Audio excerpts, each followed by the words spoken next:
There are things about a person that only one human being ever fully sees. Not their parents, not their oldest friends, not the institution that shaped them. Just one person, the one who was there, in the quiet moments when the performance stopped and the real version showed up.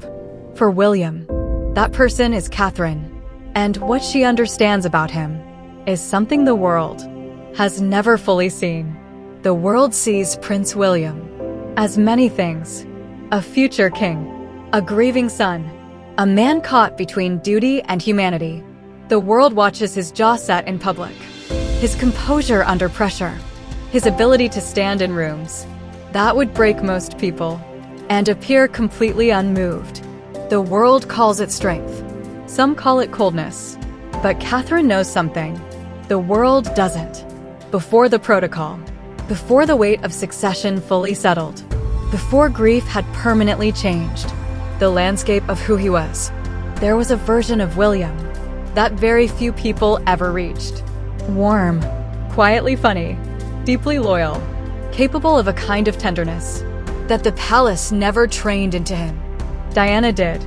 Catherine met that version, and she recognized immediately that it was the realest thing about him. Not the crown, not the composure, not the duty. The boy underneath all of it, still carrying everything, still trying to make sense of a loss that never fully made sense. Catherine saw him, not the prince. Him. What Catherine understands about William that nobody else does is that his silence is not distance. The world mistakes his composure for coldness, his boundaries for arrogance, his guardedness for indifference. But Catherine knows that every wall William has ever built was built over something tender, something that was hurt before it was finished forming.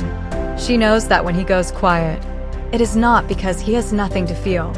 It is because he feels everything and has spent his entire life in a world that punished him for showing it.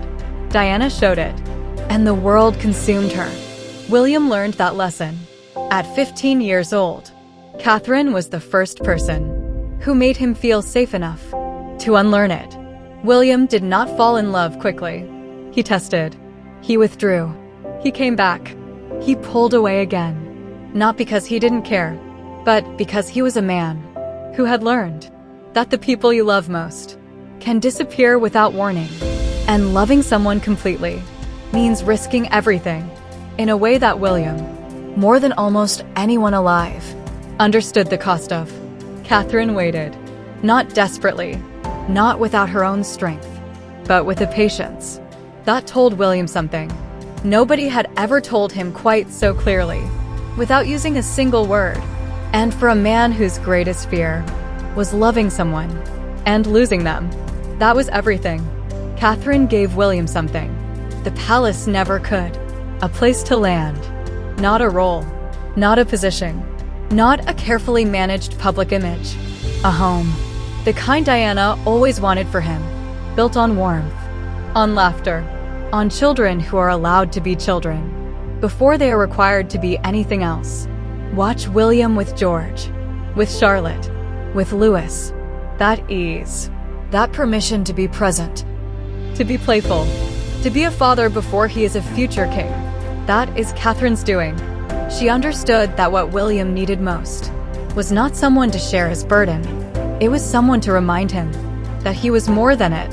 The world often wonders where William finds his resilience, how he carries what he carries and keeps moving forward, how he absorbs everything the institution demands and still finds a way to remain human. The answer is quieter than anyone expects.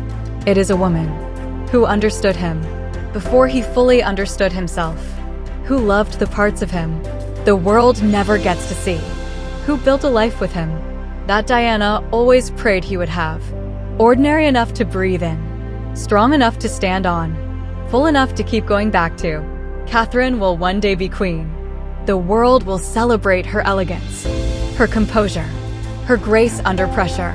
But the most important thing Catherine will ever do has nothing to do with crowns, or ceremonies, or the careful management of a royal image. It is what she has already done, Every quiet morning, every private conversation, every moment she chose to see William, not the prince, and love what she found there. That is the partnership the world never fully sees. And it is the one that holds everything else together. Celebrity Style 247, where royal history becomes human. Do you think Catherine is the reason William